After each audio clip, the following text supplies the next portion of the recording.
영화 중에 최근에 인투 더 와일드라는 영화를 아내와 따로따로 이렇게 내가 먼저 보고 아내가 제가 재밌는 영화라고 한번 보라고 이렇게 얘기해서 봤습니다.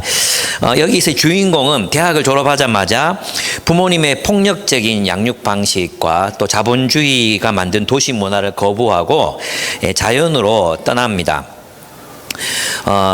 그는 완전히 새로운 삶을 살기 위해서 돈과 신분증을 다 불에 태워버립니다. 그리고 이름마저 바꾸고 야생으로 들어가서 홀로 살아갑니다. 그렇지만 그 야생에서도 그는 여전히 자신이 받았던 상처와 그 상처를 준 세상과 화해하지 못합니다. 옛세계, 자신에게 상처를 입혔던 옛세계를 떠났지만 그는 여전히 자신에게 상처 준 사람들을 기억하고 그 상처에 반응하면서 그렇게 그 야생의 세계를 살아갑니다. 그러니까 여전히 그를 움직이는 것은 바로 옛 상처라고 할 수 있습니다. 그런데 이제 그 야생 생활을 하면서 이제 몇 사람을 만납니다. 몇 사람 아주 소중한 사람들을 만나게 되는데 그 사람들을 통해서 마음의 상처가 조금씩 치유되기 시작했어요. 그래서 이제 집으로 돌아가려고 하는데 물이 부른 거예요. 강물이 너무 이제 불어가지고 돌아갈 수가 없게 됐습니다. 그리고 이제 철이 또 이제 계절이 그래서 사냥을 해서 이제 이 동물들을 이렇게 사냥해서 먹고 살았는데 동물들이 더 이상 잡히지 않습니다. 그래서 이제 자기가 책을 들고 온 게 식물학 책을 이렇게 들고 왔었는데 먹을 수 있는 식물들을 채취해서 먹다가 그만 식중독에 걸려버립니다. 왜냐하면 비슷하게 생겼는데 이거는 이제 독초였던 거예요. 그래서 이제 정말 이제 죽다가 살아났지만 몸이 쇠약해져서 더 이상 어떤 식량을 구할 수 있는 활동을 하지 못해서 그만 홀로 굶어 죽게 됩니다. 이 이야기가 이제 실화였기 때문에 마음이 정말 더 슬펐던 것 같아요. 정말 잔잔하게 흘러가지만 마지막 장면에서는 좀 울지 않을 수 없는 그런 영화입니다. 여러분도 한번 꼭 보셨으면 좋겠습니다. 그가 죽기 전 며칠 전에 이제 책을 읽고 책에다가 메모하는 습관이 있었는데 그 책에다가 그는 이렇게 씁니다. 홀로이기를 원했잖아요. 근데 그가 이 주인공이 이제 생각을 바꿉니다. 행복이란 나누는 것이다. 행복이란 나누는 것이다. 이 위대한 진리를 발견했지만 그는 그럼 홀로 쓸쓸하게 죽어간다는 내용의 이야기입니다. 아마도 이 어떤 책을 이제 여동생이 이제 책을 쓴 것 같아요. 그 여동생 나레이션이 나오거든요. 책을 쓴 걸 영화로 만든 내용인 것 같습니다. 그는 옛 세상을 떠났다고 생각했어요. 돈도 불태우고 그다음에 그 자신의 신분증도 불태우고 이름도 바꾸고 그럼 새로운 존재로 살아갈 수 있을 거라고 생각했지만 사실은 옛 세상을 품은 채 세상으로부터 도피하고 있었던 것이죠. 기독교적으로 이야기하자면 그가 구원을 얻으려면 옛 세상에 대해서 완전히 죽고 새로운 질서인 하나님의 사랑의 질서를 받아들여야 했습니다. 새로운 사랑의 질서, 옛 세상에 대해서 죽는 죽음, 나는 날마다 죽노라, 자아의 죽음, 그리고 그리스도 안에서 새롭게 살아가는 하나님 나라의 새로운 질서를 살아가는 그런 새로운 삶, 사랑의 질서로 살아가는 그 삶이 없이는 결국은 구원은 없다는 것이 기독교의 내용입니다. 그리고 이 영화도 사실은 굉장히 기독교적인 그런 영화입니다. 중간중간에 하나님과 화해해야 하는 이야기들, 용서해야 되는 이야기, 이런 얘기들이 많이 나오거든요. 여러분 꼭 보십시오. 남자 주인공이 잘생겼습니다. 네. 그렇습니다. 사람들은 생각하던 대로 생각하고 살던 대로 사는 경향이 있습니다. 사람들 전부에 물어보면 변화를 갈망한다고 말은 하지요. 변화를 갈망해. 달라지고 싶어요. 새로워지고 싶어요. 말은 해요. 그러나 정작 변화하려고 노력하지 않습니다. 진짜 변화를 원하지 않습니다. 오늘 우리가 연구하고 묵상할 이 말씀은 우리가 상식적이고 옳다고 생각하고 살아왔던 삶의 근본적인 변화를 요청하는 그런 굉장히 도전적인 말씀이라고 할 수 있습니다. 예수님은 이 본문에서 우리가 살아가는 목적과 방식에 대해서 질문을 던집니다. 그리고 옛 세상에 대해서 죽으라고, 네가 속해 있었던 그 옛 세상에 대해서는 죽어야만 하고 새로운 삶의 질서를 따라 살아야 한다고 우리에게 강력하게 도전하시는 본문이 바로 오늘 우리가 묵상할 본문입니다. 우리가 살아오던 방식과 결별을 고하고 새로운 삶을 받아들이기를 요청하는 것은 사실상 옛 세상, 옛 삶, 옛 자아의 죽음과 하나님 나라에서의 새로운 삶, 즉 부활의 삶을 살라는 도전인 것입니다. 다르게 말하면 우리가 죽지 않으면 천국을 살 수 없다는 것입니다. 죽어야 천국 간다. 그 말이 일견 진리입니다. 우리 죽지 않으면 천국에 갈 수 없어요. 이것은 우리 신체가 죽는다는 의미가 아니라 우리는 우리의 자아가 죽을 때 천국을 살 수 있습니다. 하나님은 풍성하신 분이십니다.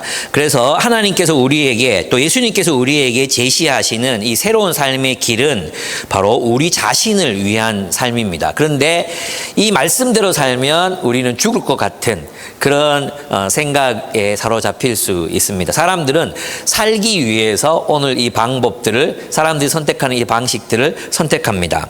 먼저 땅과 하늘 사이에서 우리는 무엇을 선택할 것인가를 선택해야 합니다. 결정해야 합니다. 많은 사람들이 살기 위해서 땅을 선택합니다. 주님은 먼저 이렇게 말씀하십니다.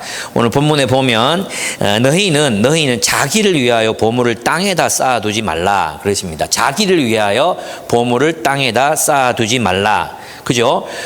우리가 이 땅에다가 보물을 쌓는 이유, 우리가 이 땅에다가 우리의 재물을 쌓아두고 이 재물을 투자하는 이유가 무엇입니까? 자기를 위한 거잖아요. 그죠? 이 착각이라는 거예요. 예수님께서는 그게 너희를 위해서 너희가 재물을 땅에 쌓는다고 생각하고 있느냐? 오해다. 착각이다. 그렇게 말씀하십니다. 왜냐하면 그것은 좀 위험천만한 일이라는 것입니다. 왜냐하면 그것은 녹이 씁니다. 그죠? 녹이 쓴다는 건 무슨 말이에요? 이 고대에는 이제 이 흙에다 파묻거나 이랬기 때문에 녹이 쓸 수 있겠죠. 똑같이 녹이 쓸면 뭐가 하락합니까? 가치가 하락하잖아요. 우리가 세상에서 가지는 모든 재물들은 가치가 하락하게 되어 있습니다. 그죠? 그렇지 않습니까? 주식 샀다가 가치가 떨어지면 폭망하잖아요. 비트코인 얼마 전에 샀다가 망한 사람도 진짜 많잖아요. 그런 것들이면 정말 지혜롭게 하지 않으면, 정말로 그렇게 하지 않으면 우리는 이 땅에 심는 것들은 주식 투자하지 말아라 이런 의미가 아니라 모든 이 세상에서 쌓는 것들은 가치가 떨어질 수 있고 또 도둑놈들이 훔쳐갑니다. 그죠? 세금 도둑도 있고 세금 도둑도 있고 도둑놈들이 정말로 많습니다. 이게 그냥 표현입니다. 표현. 그리고 사기를 당할 수도 있고 여러 일들, 위험한 일들이 세상 땅에 쌓는 일들에서 나타납니다. 그렇습니다. 그렇습니다. 그래서 우리가 자기를 위해서 보물을 땅에 쌓는 거, 그건 안전하지 않다는 거. 우리는 우리 안전을 위해서 땅에다가 금고를 세이프, 금고가 영어로 세이프잖아요. 세이프, 안전.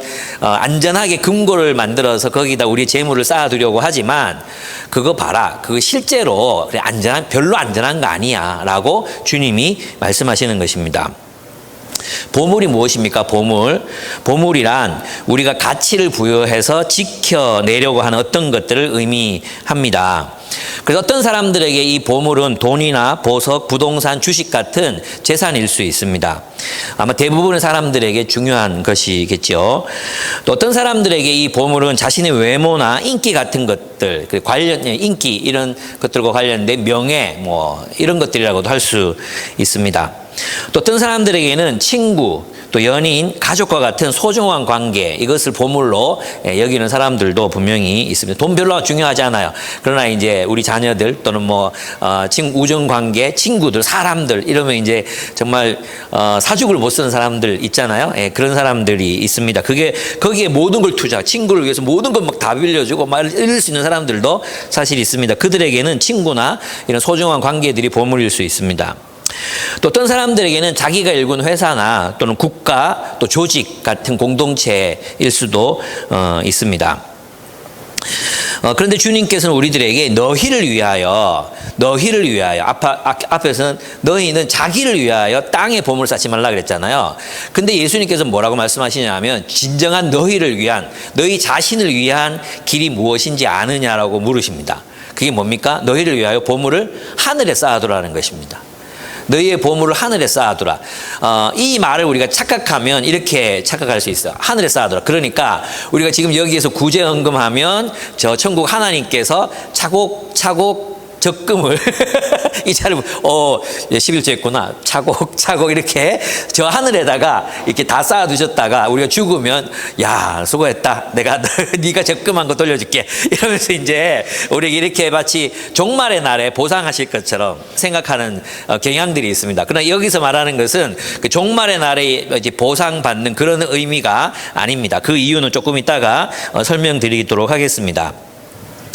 너희를 위하여, 어쨌든 보물을 하늘에 쌓는 그 행위는 우리를 위해서 안전한 길이라는 것입니다. 왜냐하면 하늘에는 뭐 좀이나 동록이나 도둑놈이나 사기꾼들이 없기 때문에 안전하게 지킬 수 있다. 이것이 핵심이에요. 그래서 하늘에다가 우리의 보물을 쌓는 것이 더 안전한 길이다. 너희를 위해서 안전한 길이라고 이렇게 주님이 말씀하십니다. 우리의 가치관, 우리 옛세상에서 배웠던 가치관 어떤 것입니까? 땅에 재물이 많아야 되잖아요. 우리가 안전하려면 이 땅에 재물을 많이 적금 통장에, 주식 통장에, 부동산에 그렇게 재물을 많이 쌓아두어야 이 땅에서 우리가 안전하다고 생각하잖아요. 근데 예수님께서는 이 기본적인 인간 사회의 상식을 뒤집어 엎으십니다. 아니, 그거 안전하지 않아. 절대로 안전하지 않아. 예, 이건 좀 살아보면 압니다. 예, 절대 안전하지 않습니다. 어떤 부동산도, 어떤 주식도, 또 어떤 재물들도, 현금도 안전하지 않습니다. 예. 누가 훔쳐가면 어떡합니까? 어떤 거가 언제든지 폭락할 수 있고요. 언제든지 가치가 떨어질 수 있고요. 무가치해질 수 있는 게 땅에 쌓는 행위들입니다. 왜 주님께서는 너희를 위해서 하늘의 보물을 쌓으라. 이 보물을 쌓으라는 말을 문자적으로 번역하면 하늘의 보물을 만들라 이런 뜻이래요. 너무 멋있지 않습니까? 우린 땅의 보물을 막 돈이나 이런 거 땅의 보물을 막 만들잖아요. 근데 하늘에다가 보물을 만들라는 것입니다. 하늘의 보물을 만들어라. 그게 무슨 말이에요? 하나님 나라에 너희의 보물을 쌓으라는 것입니다. 하나님 나라에 속한 보물을 만들어내라는 것입니다. 그 하나님 나라, 하늘의 질서, 하나님 나라에서 내가 보물로 여길 수 있는 것들을 하나님 나라에다가 투자해서 하나님 나라에 너희의 보물을 만들어라, 쌓아라 이런 뜻입니다. 그게 뭐겠습니까? 그건 조금 이따가 다루도록 하고요. 어쨌든 그 길, 하늘의 보물을 쌓는 그 길은 바로 유일하게 그 보물을 지키는 안전한 길이기 때문에 보물을 하늘에 쌓으라고 하는 것입니다. 본문의 문맥을 이제 고려해서 생각해 보면 이 보물은 재물이 분명합니다. 재물. 그렇지만 또 한 번 더 깊이 생각해 보면, 좀 더 확장해서 생각해 본다면 이 말씀은 우리가 진정으로 소중하게 여기는 것들이 있잖아요. 그죠? 우리가 진짜 소중하게 여기는 것들, 재물일 수도 있고 관계일 수도 있고 여러분이 사랑하는 어떤 공동체일 수도 있어요. 그죠? 근데 그것을 진짜로 지켜내려면 땅에 묻어두면 안 된다는 거예요. 땅에 저축할 게 아니라 하늘에 그것을 둘 때 안전하게 지킬 수 있다는 것입니다. 무슨 말이냐 하면 우리 관계를 생각해 보면 여러분이 소중하게 생각하는 관계들, 뭐 남편과 아내의 관계, 가족의 관계 있잖아요. 우리 남편과 아내의 이런 관계들을 땅의 이야기, 땅의 질서에다가 이제 땅의 가치에다가 그냥 이렇게 묻어두는 거예요. 묻어두거나 거기에다 투자하는 거예요. 그럼 어떻게 땅의 가치를 따라 남편과 아내의 관계를 하게 되면 어떻게 되겠습니까? 그 관계는 파괴적일 수밖에 없다는 것입니다. 땅의 질서 속에 남편과 아내라는 소중한 관계를 땅의 질서에다가 우리의 소중한 관계를 땅의 규칙, 그 땅의 질서, 세상의 질서에다가 이거를 이제 투자를 하게 되면 그게 안전하겠습니까? 안전하지 않잖아요. 그러면 남편과 아내라는 그 소중한 관계, 또 우정이라는 그 소중한 관계를 영원히 지켜내고 갖고 가기 위해서는 이게 어디에 들어가 있어야 되는, 어디에 속한 것이 돼야 된다는 거예요. 하늘에 속한 게 돼야 된다는 거예요. 그죠? 그러니까 이 투자하라는 말은 세상에서 남편과 아내의 관계를 잘하기 위해서 세상적 가치를 따르라는 게 아니라 하늘의 가치, 하나님의 말씀, 산상수훈의 원리를 따라 남편과 아내가 서로의 관계에 투자하고 헌신하게 될 때 그 관계가 어떻게 됩니까? 영원한 것이 돼요. 성장하는 것이 돼요. 더 풍요로운 것이 된다는 것입니다. 진짜 우리가 우리의 자녀들을 지키고 싶습니까? 그렇다면 세상 가치에 투자하면 안 돼요. 애들 뭐 영어가 제일 중요해, 수학이 제일 중요해, 뭐 수성구에서 하듯이 막 학원은 적어도 10개는 다녀야 돼. 그죠? 아이들 교육을 위해서 한 200만 원 정도 투자해야 돼. 그런 식으로 하면 아이를 잃어버린다는 거예요.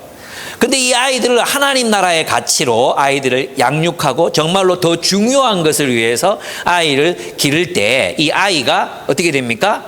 우리는 이 아이를, 이 소중한 아이를 보존하게 됩니다. 지키게 됩니다.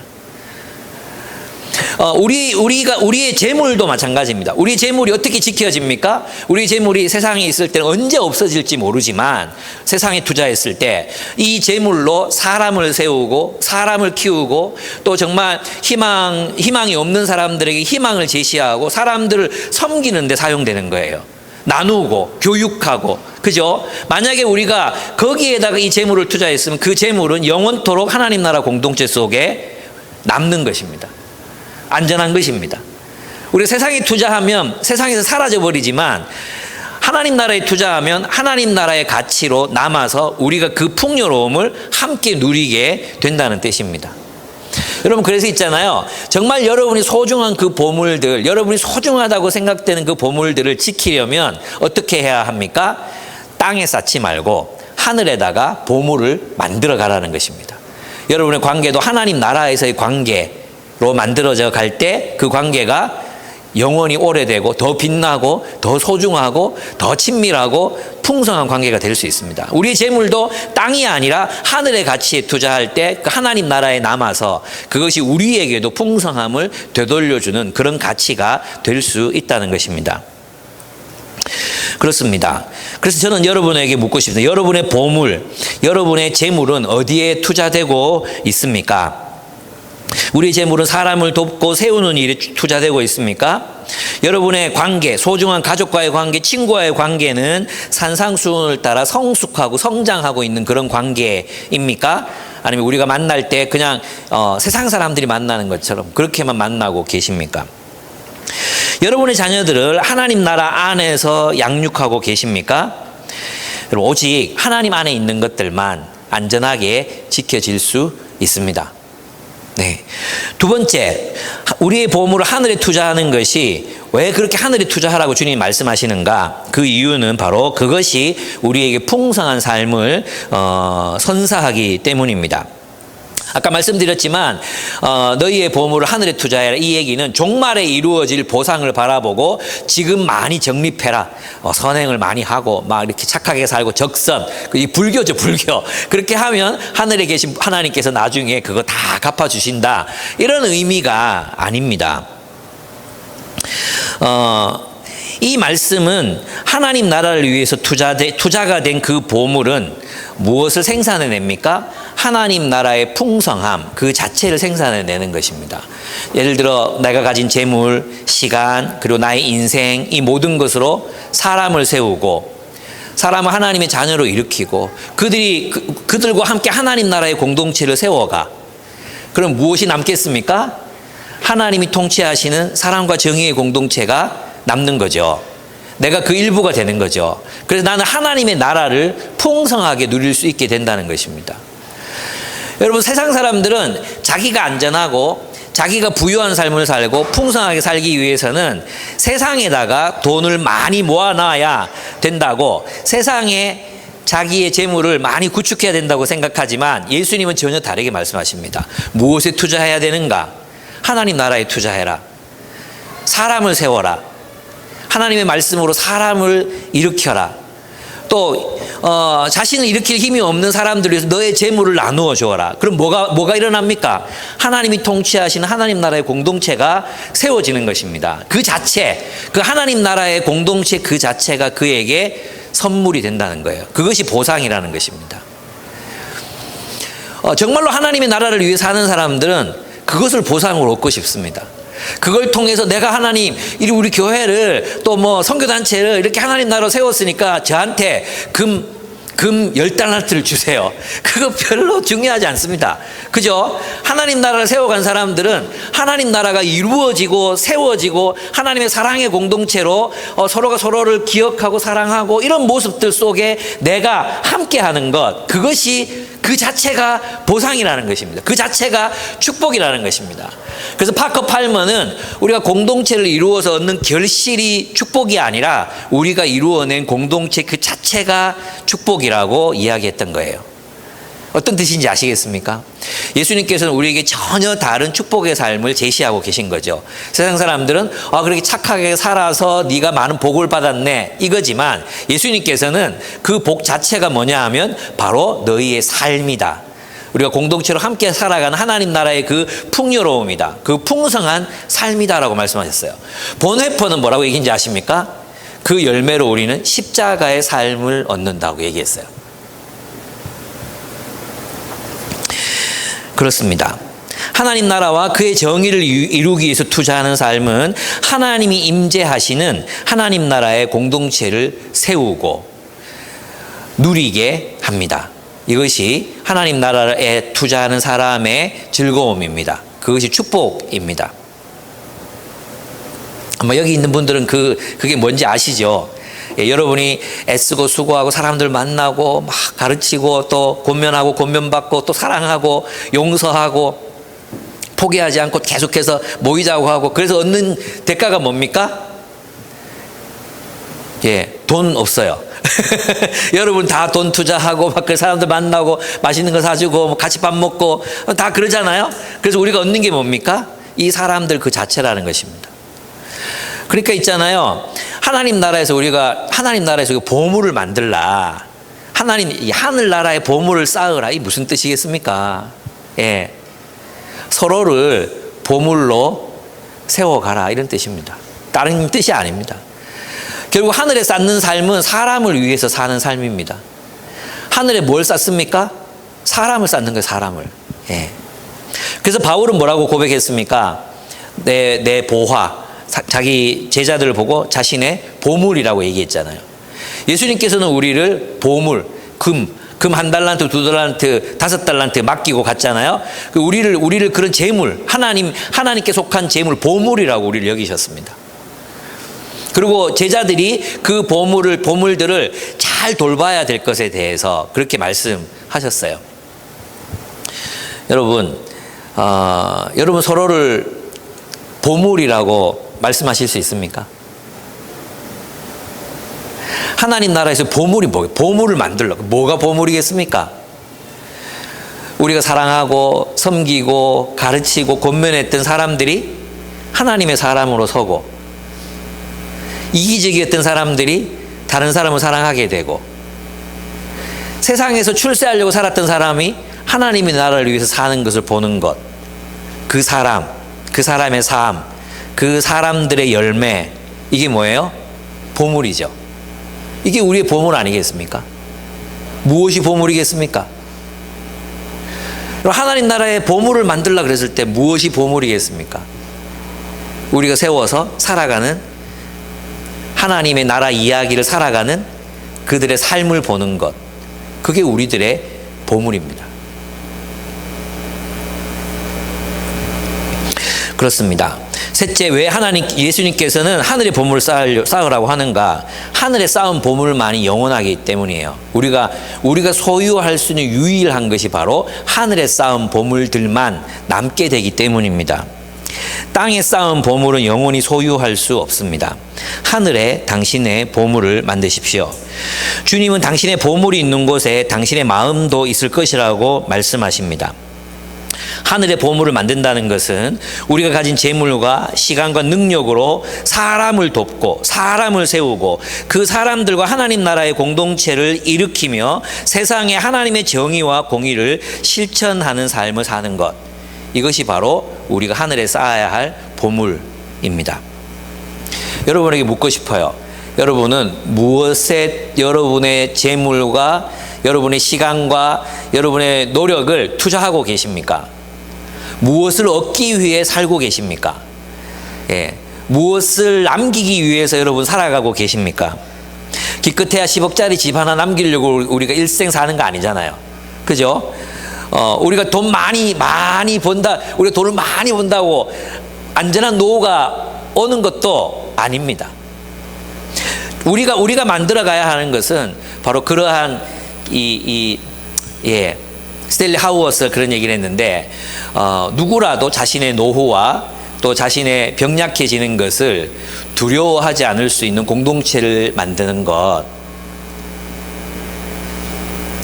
우리가 우리의 노후를 걱정하지 않아도 되는 이유가 무엇이냐 하면, 나를 사랑하는 이 사람들이 있기 때문이라고 안심하게 되는 것. 그게 이 산상수훈의 목표라고 말씀했거든요. 저는 옳다고 생각합니다. 우리가 거기까지 정말 서로를 사랑할 수 있을까? 우리가 서로를 내 보물이라고 말할 수 있을까? 여기 앉아 있는 분들 중에 내가 내 보물이에요, 우리 하나님 주님 앞에 갔을 때 이 사람은 내 보물이에요, 이렇게 말할 수 있는 사람들. 바울은 그렇게 말할 수 있을 것 같아요. 그는 정말로 그것을 위해 살았잖아요. 그죠? 여러분, 사도 바울에게 무엇이 보물이었겠습니까? 그가 복음을 전했던 사람들, 그들이 함께 일으켰던 교회들, 그 공동체들. 바울은 오직 그것만을 위해 살았잖아요. 예수님은 무엇을 보물이라고 여기셨겠습니까? 무엇에 자신의 모든 인생을 투자하셨습니까? 자신의 모든 정말 귀한 생명을 갈아 넣어서 만든 것이 무엇이었습니까? 바로 교회였습니다. 하나님 나라의 공동체였습니다. 예수께서 그것을 위해서 사셨습니다. 사람을 얻기 위해, 그 사람들로 하여금 하나님 나라를 세우기 위해 사셨습니다. 하나님께서는 분명히 저를 보고 내 보물이라고 말씀하실 것입니다. 예수님께서는 여러분들을 향해서 내 보물이라고 말씀하실 것입니다. 여러분이 만든 어떤 것들, 여러분이 모아놓은 어떤 것들을 보물이라고 생각하지 않으시고, 여러분 자체 끊임없이 고난 가운데 주님을 닮아가기를 애썼던, 주님을 포기하지 않았던, 그분의 생명을 다해서 사랑했던 여러분을 내 보물이라고 말씀하실 것입니다. 아닙니까? 아닙니까? 여러분이 앵벌이에서 벌어들인 집 한 채, 헌금, 주식, 어이구 수고했다, 이 새끼들 돈 많이 벌어왔네, 이렇게 하시겠습니까? 이 주님이 무슨 조폭입니까? 걸베이 왕초입니까? 우리 주님 그런 분 아니잖아요. 주님은 우리를 내 보물이라고 말씀하실 것입니다. 그럼 우리에게도 누가 보물이 돼야 되겠습니까? 그리고 서로가 서로에게 보물이 돼야 되는 거예요. 내가 내 아들 명은이를 내 보물이라고 말할 수 있듯이, 내가 여러분을 내 보물이라고 말할 수 있을까? 내 인생을 이 사람들을 위해서 살아가고 있다고 이야기할 수 있을까? 너무 부끄럽고 아직도 멀었고 내 마음은 다른 곳에 가 있고, 오늘 설교가 다 끝나면 내일 아침 낚시를 가야지. 이 생각이 더 커요, 내 머릿속에. 그러면 안 되잖아요. 저처럼 살지 마세요. 서로가 내 보물이다. 정말 그렇게 할 수 있을까? 우리 자녀 중에 누군가가 막 문제를 일으키거나 이렇게 하나님 떠난다고 하거나 그럼 막 너무 마음이 아프잖아요. 그죠? 죽을 것 같지 않습니까? 내게 그런 마음으로 여러분들을 내가 사랑하고 있는가? 내 보물이라고 정말로 여기고 있는가? 참 그렇지 못하다는 생각이 많이 들었어요. 그래서 저도 여러분을 저의 보물로 여겨야 되듯이 여러분도 서로를 내 보물이라고 말할 수 있어야 된다는 것입니다. 거기까지 자라야 된다는 거예요. 하늘에 투자라는 말은 그런 의미예요. 누구에게 투자라는 거겠어요? 예? 누구에게? 사람에게. 저 한번 돌아보십시오. 이 사람들. 예. 그래서 요한계시록에는 하나님의 백성들을 보석이라고 표현하는 거예요. 보석. 홍보석, 녹보석, 홍만호, 하나님 백성들을 의미하는 거예요. 하나님 백성들. 예. 그렇습니다. 저는 여러분에게 묻고 싶습니다. 여러분 가장 소중히 여기는 보물이 무엇입니까? 보물 있잖아요, 보물. 지켜야 될 보물이 없는 사람들은 사실 불쌍한 사람이거든요. 지켜야 될 보물이 없다고 생각해 봐요. 살아갈 이유가 없잖아요. 여러분이 정말로 지키고 싶은 보물, 그게 뭡니까? 그게 뭐죠? 뭐가 돼야 되겠습니까? 하늘에 보물을 만들라고 말씀하셨습니다. 여러분은 어떤 보물을 하늘에 만들기를 원하십니까? 그 보물들을 만들어 쌓아두기를 원하십니까?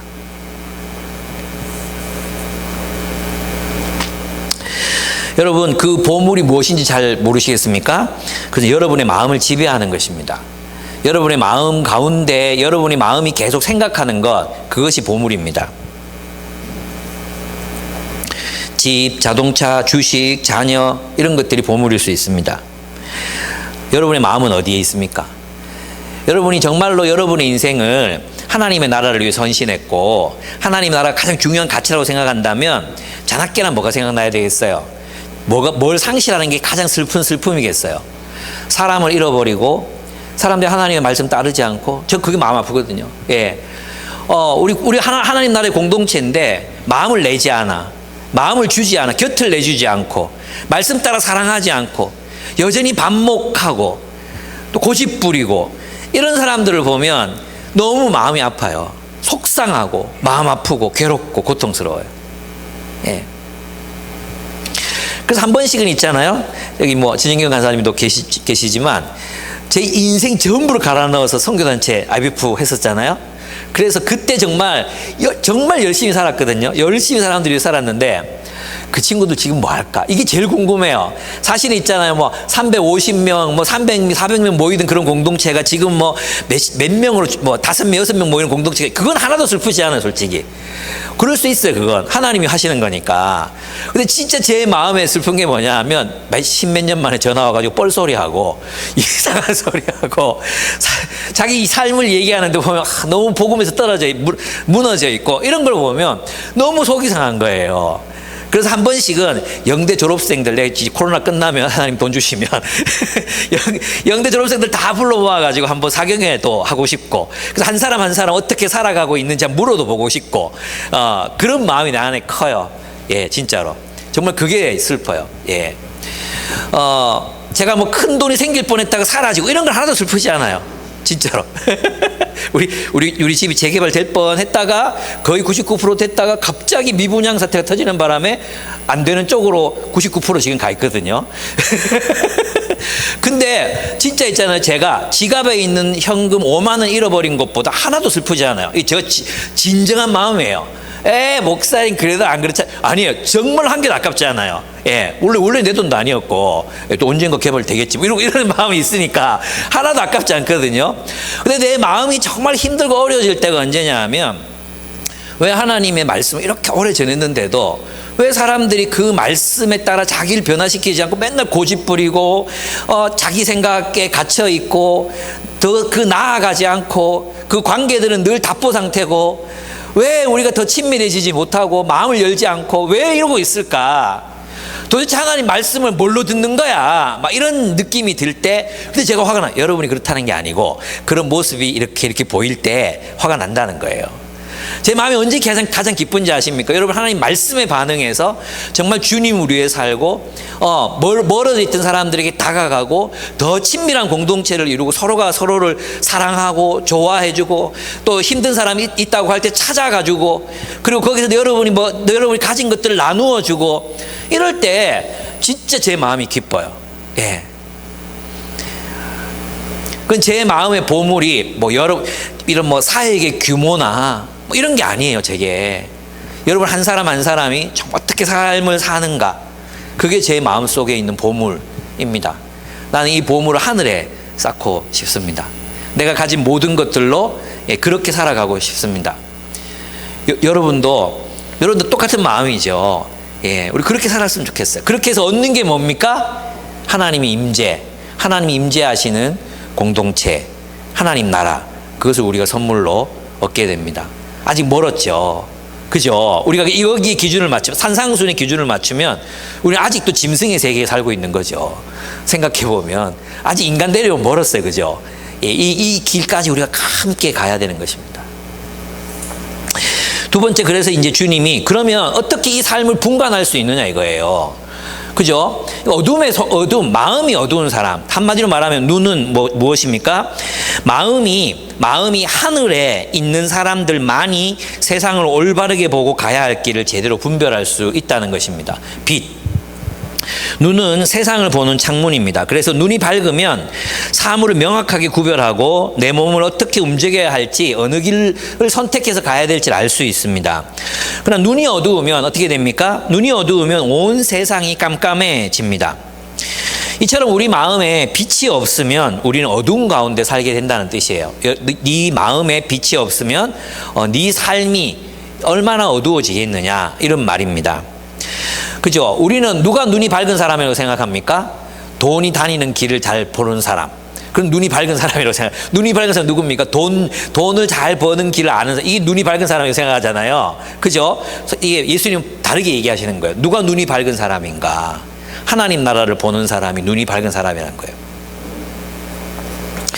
우리 마음에 빛이 없으면 우리는 어두운 가운데 살아가게 됩니다. 돈이 다니는 길을 잘 본다고 해서 그 사람이 반드시 어둠에 속한 건 아니에요. 예. 제 말을 잘 이해하셔야 돼요. 그죠? 여러분, 어둠이, 우리가 눈이 깜깜해지면 그야말로 눈앞이 깜깜해졌다는 이야기들 많이 하시잖아요. 눈앞이 깜깜해졌다. 어떤 뜻입니까? 뭘 선택해야 될지 모르겠고 어떤 판단을 해야 될지 모르겠고 옴짝달싹 못하겠다. 이 말이 눈앞이 깜깜해졌다 이런 뜻이잖아요.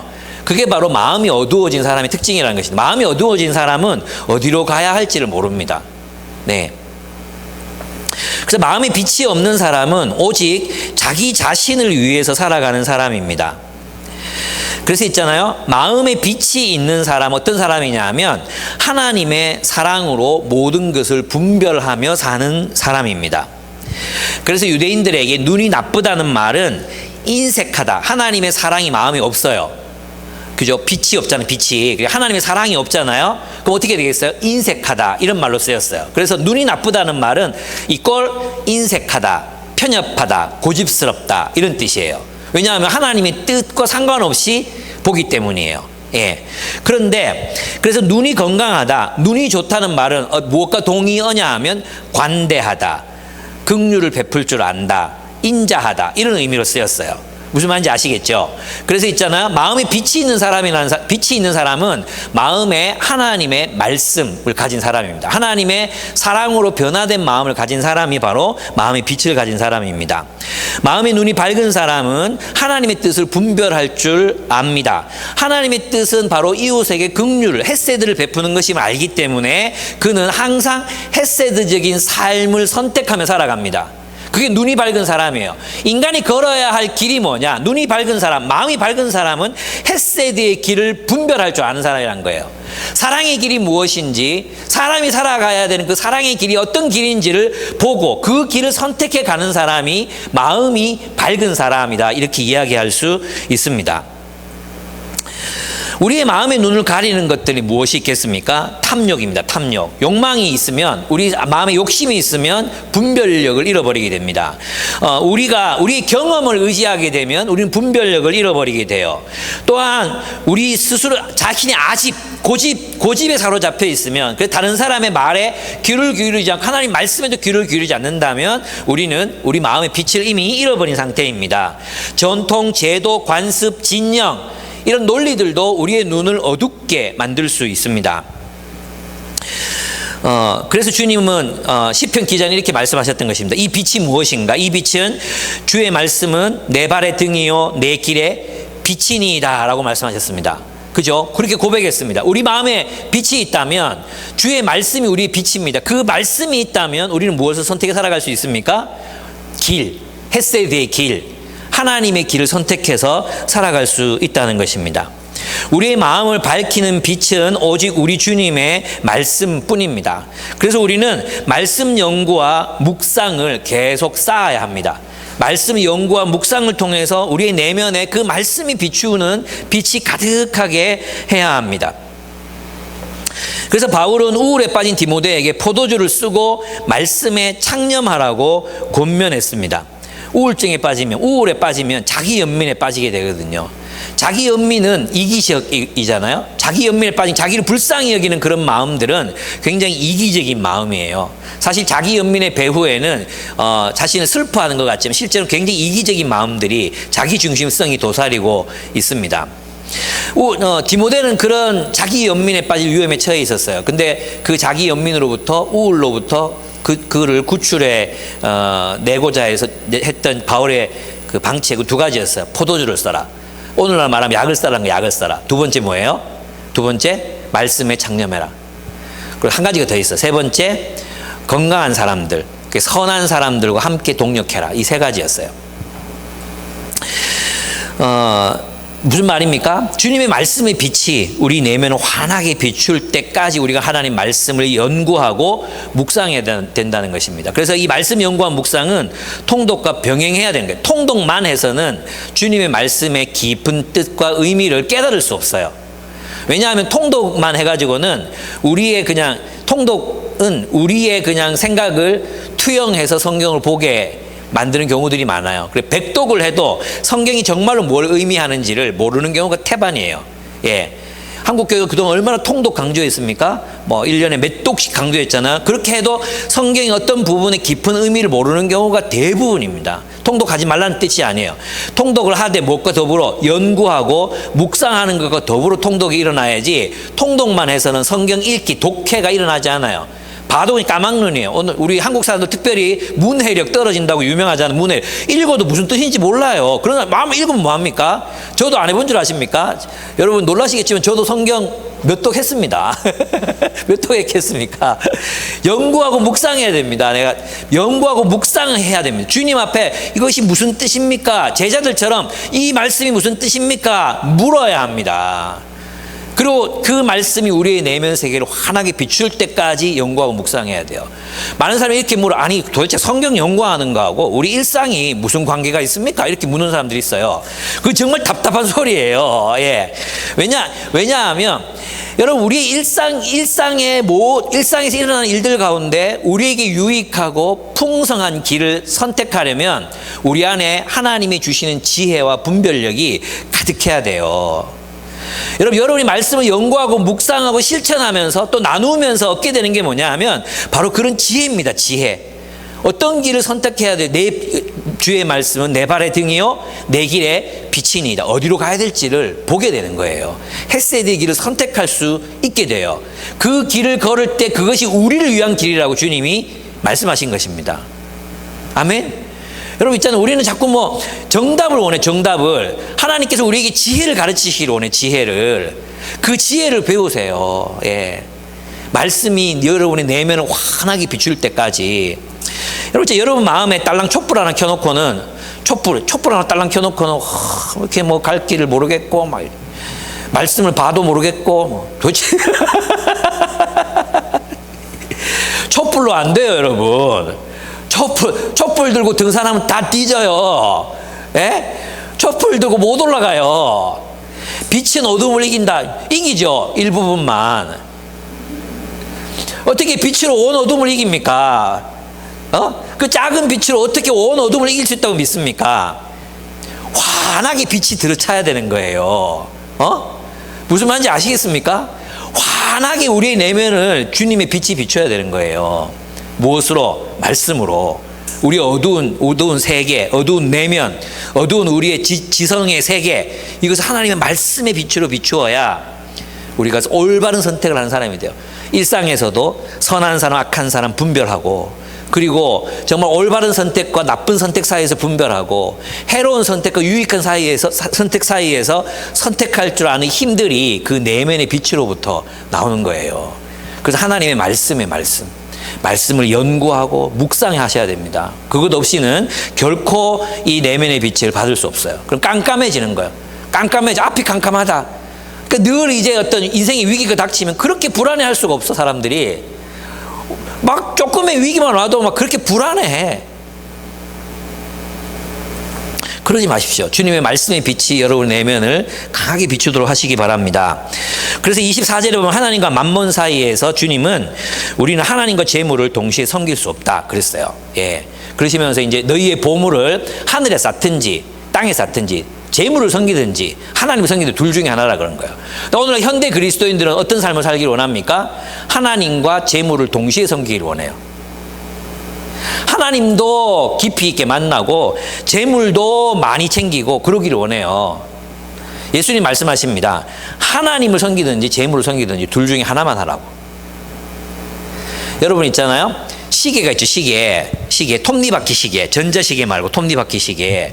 톱니바퀴 시계는 이 톱니를 중심되는 톱니바퀴는 한 개밖에 없어. 한 개. 동력을 받아서 하나의 톱니바퀴가 전체를 돌리는 거예요. 전체를.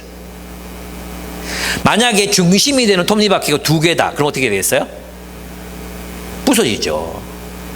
중심이 되는 톱니바퀴가 두 개면 부서져요. 다르게 돌거나 다른 속도로 돌거나 부서져요. 메인이 있어야 돼요. 메인. 그죠? 그래서 여러분의 중심에 하나님과 재물을 동시에 섬길 수 없다는 건 뭐냐 하면 우리의 중심에 하나님이라는 톱니바퀴가 우리를 돌려야 된다는 거예요. 우리 인생, 우리의 삶의 중심에 있어야 된다는 것입니다. 그러면 하나님이 중심이 되면 재물이 제자리를 찾는 거야. 하나님을 위해서 재물을 사용하는 거야. 하나님을 위해서 재물을 모으고 하나님을 위해서 우리의 인생을 사는 거예요. 그러면 재물이 제자리를 찾아. 근데 하나님도 섬기고 재물도 섬기면 우리 인생은 파괴돼요. 그렇기 때문에 하나님께서 그 일을 하지 말라는 거예요. 돈을 벌어도 하나님 나라를 위해서 이 돈을 어떻게 쓸까를 생각하고 돈을 벌라는 거예요. 돈을 모아도 저축을 해도 어떻게 하면 하나님의 나라를 위해서 이 돈을 사용할까 생각하고 돈을 모으라는 거예요. 그것도 얼마나 타락하기 쉽으면 고르반 하나님께 드렸다 해놓고 계속 모으기만 하면 안 되고 죽을 때 기부할게요 해놓고는 죽을 때 다 쓰고 죽고 그러지 말고 하나님이 중심이 돼야 되는 거예요. 하나님과 재물을 동시에 섬길 수 없어요. 예수님 말씀이에요. 우리는 두 주인을 섬기지 못한다고 말씀합니다. 하나님과 재물 사이에 선택해야 합니다. 여러분의 중심에는 무엇이 있습니까? 여러분의 중심, 여러분의 삶을 이렇게 일으키는, 삶을 살게 하는 중심, 그 중심에 하나님이 계십니까? 아니면 돈을 중심으로 돌아가고 계십니까? 여러분이 행복해하고 불행해하고 뭐 성공했다고 느끼고 실패했다고 느끼고 하는 그 중심에 뭐가 있습니까? 돈 좀 벌리면 이제 좀 성공했다고 느끼고 돈이 좀 없으면 실패했다고 느끼면 그것은 중심에 돈이 있는 것입니다. 그죠? 아닙니까? 여러분의 정체성, 여러분의 자존감, 무엇의 중심이 있습니까? 여러분의 자존감. 예? 2005년식 SM5 타고 다니면 이렇게 쪽팔려서 타고 다니겠나 이런 생각이 들고 그래 적어도 뭐 정도 이상은 돼야지 뭐 품위가 유지되고 이렇게 생각하는 목사가 있다면 타락한 것입니다. 내가 어느 교회 갔는데 어느 교회 강의를 하러 갔어요. 근데 그 부목사님이 저를 이제 픽업해 오신 픽업을 왔는데 진짜 오래된 아반떼를 몰고 오신 거예요. 그래서 타자마자 목사님 제가 정말 누추한 차로 이렇게 모시게 돼서 죄송합니다 그러는 거예요. 그 제가 뭐라 그랬겠습니까? 제가 그래 마세라티 끌고 오지 왜 이렇게 얘기했겠습니까? 예? 그렇게 얘기 안 했습니다. 제가 뭐라고 얘기했겠습니까? 그런 소리 하지 말라고. 목회자가 이런 차를 타고 다니는 걸 자랑으로 여기라고. 얼마나 귀하냐고. 물론 돈이 없어 못 샀겠지만 얼마나 주를 위해서 이렇게 가난한 삶을 선택하고 이렇게 살아갈 수 있는 게 얼마나 감사한 일이냐고. 어디 이런 걸 부끄럽게 그게 세상적인 가치관이라고 한 대 맞을래 하고 내가 이제 그랬어요. 예수님은 우리들에게 완전히 전복된 가치를 우리에게 가르치고 계시잖아요. 그죠? 예수님 믿어가지고 예수님 믿어서 주님이 축복해 주셔서 이만한 집에 살고 이만한 차 타고 다니고 이때 세상적인 가치, 이게 물질의 중심을 둔 가치관인 거예요. 그게 중심에 하나님이 아니라 물질이 있는 거예요. 물질에. 여러분이 여러분의 삶으로 무엇을 열매 맺고 있고 무엇을 자랑으로 여기고 있고 무엇을 중요하게 여기고 있는가, 그것을 한번 돌아보는 이 본문의 말씀이 되었으면 좋겠어요. 그렇습니다. 그래서 마지막으로 너희는 먼저 하나님의 나라와 그 의를 구하라고 말씀하십니다. 예수님이 진짜 비현실적인 얘기를 하시는 거예요. 지금 뭐냐 하면 하루 벌어 하루 먹고 사는 사람들한테 내일 일은 걱정하지 마라. 내일 일은 내일이 걱정하게 해라. 네가 걱정하지 말고 내일 일은 오고 있는 내일이라는 그 시간이 걱정하도록 해라. 이렇게 말씀하세요. 아마 예수님께서 이 똑같은 내용을 우리 교회 와서 설교했으면, 아니 한국 교회에서 하셨으면 아마 사람들은 아이고 현실도 모르고 저런 소리 하는, 이런 소리 했을 거예요. 왜냐하면 있잖아요, 이 당시는 1%의 부자들, 1%의 진짜 부자들, 이 부자들은 어마어마한 부자들. 그리고 나머지 99%는 하루 벌어서 하루 먹고 사는 사람들이었어. 하루 벌어서 하루 먹고 사는 사람들. 하루 벌어 하루 먹고 사는 사람들이 뭐예요? 중산층이었어. 중산층. 여러분 있잖아요, 로마 시대의 이런 흔적들을 보면 진짜 높은 귀족들이 있어요. 귀족. 이 사람들은 뭐 땅도 어마어마하고 노예들도 어마어마하고 돈도 어마어마했어요. 진짜 부유한 삶을 살았죠. 그 다음 계층이 뭔지 아십니까? 노예들이 있어요. 노예들. 이 집에서 노예로 사는, 이 사람들은 오늘날로 말하면 정규직이었어요. 정규직.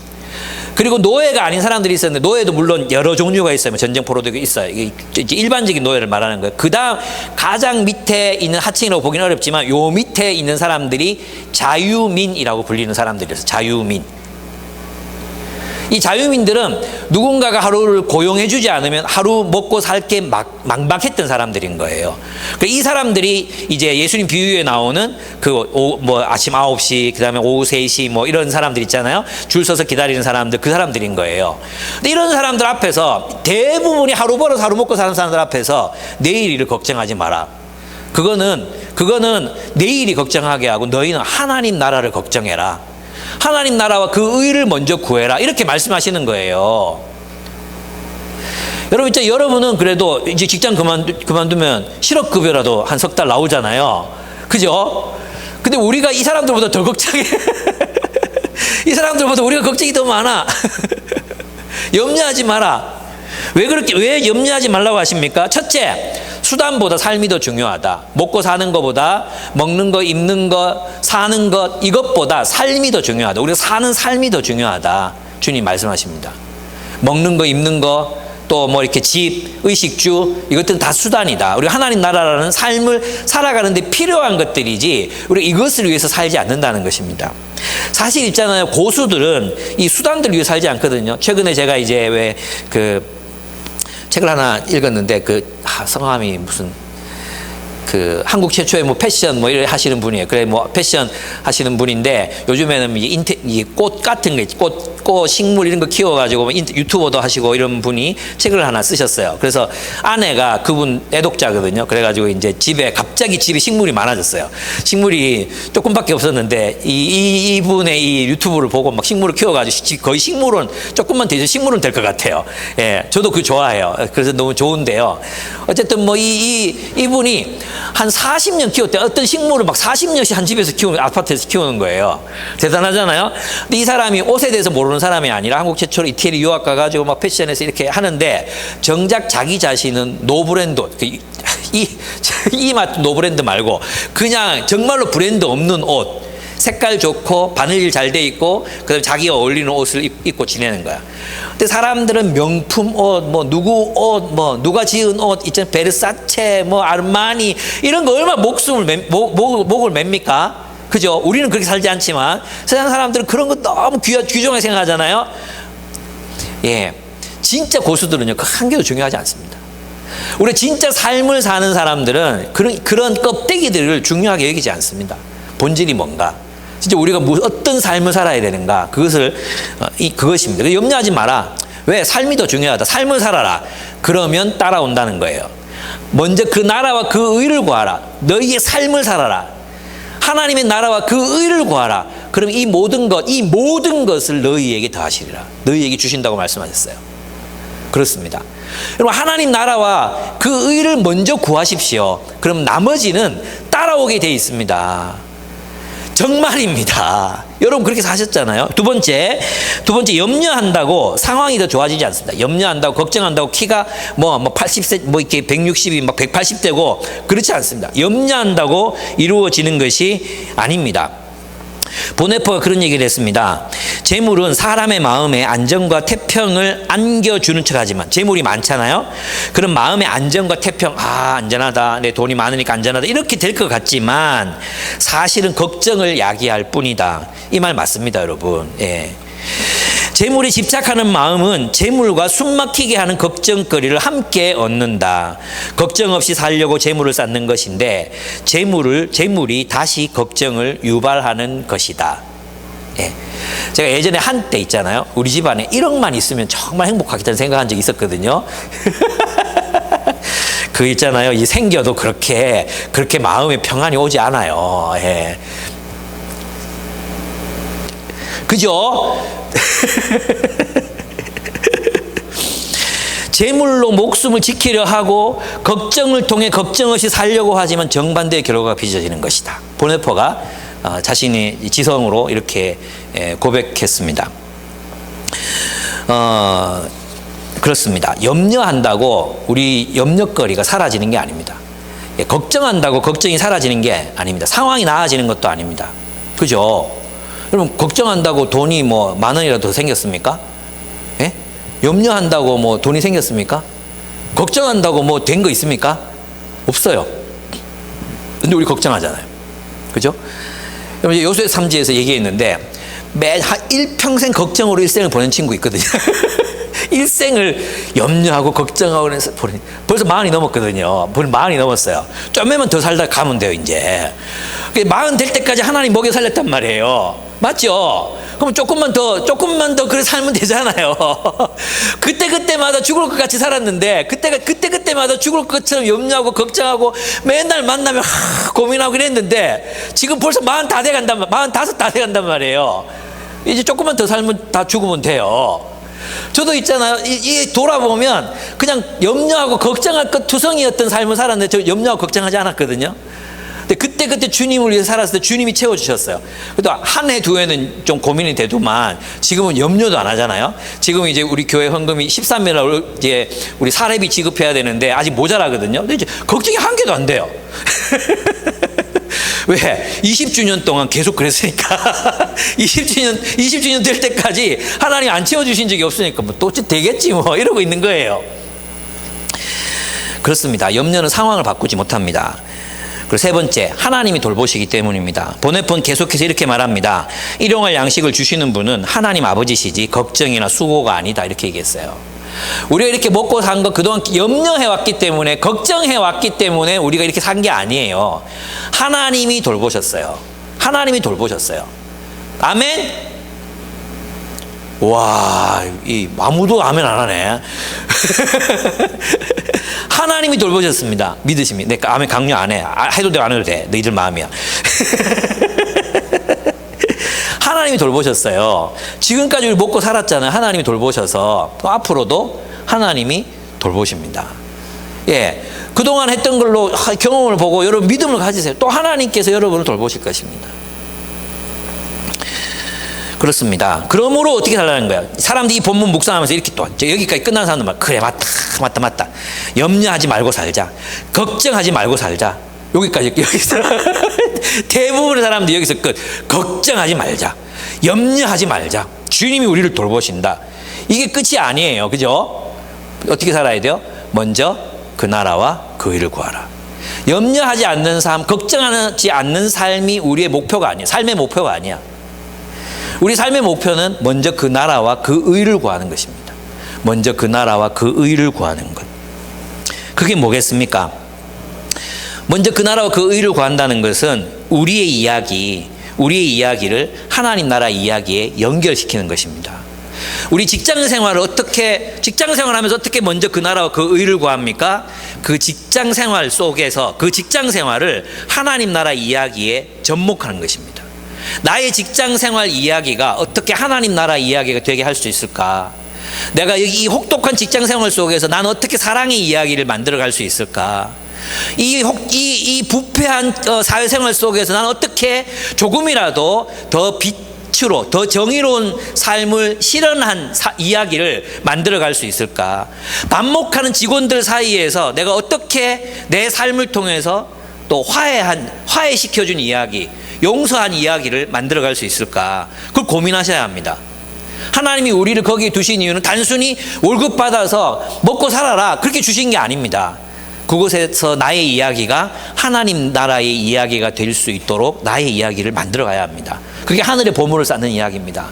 우리의 가정 이야기도 마찬가지입니다. 우리의 부부관계도 마찬가지입니다. 뿐만 아니라 우리의 교회도, 우리의 삶도 마찬가지입니다. 나의 수고를 통해 이 공동체 어떻게 서로를 더 사랑하게 되었는가, 나의 나눔을 통해서 어떤 가난한 사람이 희망을 얻고 삶을 개척해 가게 되었는가, 그런 이야기들이 영원히 주님 앞에서 남게 될 것입니다. 여러분에게 도전하고 싶습니다. 여러분의 이야기는 하나님 나라 이야기에 속한 이야기입니까? 아니면 세상에 속한 이야기입니까? 여러분, 하나님 나라 이야기를 여러분의 삶을 통해서 어떻게 만들어가고 계십니까?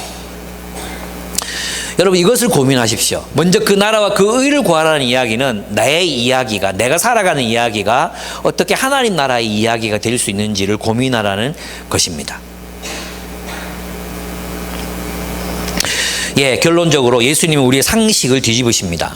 우리는 이 땅에 우리의 보물을 쌓는 것이 더 안전하고 풍요롭게 사는 길이라고 생각하고 그렇게 살아왔었어요. 이 땅에다가 재물을 쌓고 더 많은 걸 모으고 여유 있게 자금을 모아 놓아야 우리가 안전하다고 생각하는 그런 삶을 살아왔었습니다. 그러나 예수님은 사람들의 생각을 뒤집으십니다. 예수님은 세상의 재물을 보물이라 여기는 우리의 편협한 생각에 도전하십니다. 진정한 보물은 하나님의 나라요, 그분의 정의라는 것입니다. 그래서 저는 우리의 진정한 보물은 바로 사람들이라고 믿습니다. 그 하나님 나라를 살게 하는 삶, 그것이 우리의 하늘의 보물을 쌓는 삶이라고 믿기 때문이에요.